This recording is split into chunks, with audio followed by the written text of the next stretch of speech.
And in fact, they're restarting up in-person support meetings. In fact, it starts this afternoon, so um, I'll be looking forward to that and see other people at my prosthetist.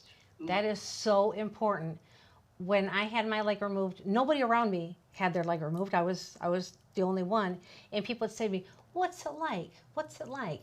The only thing I could describe is try to describe ice cream to someone with no tongue. There's no way you can describe what you go through.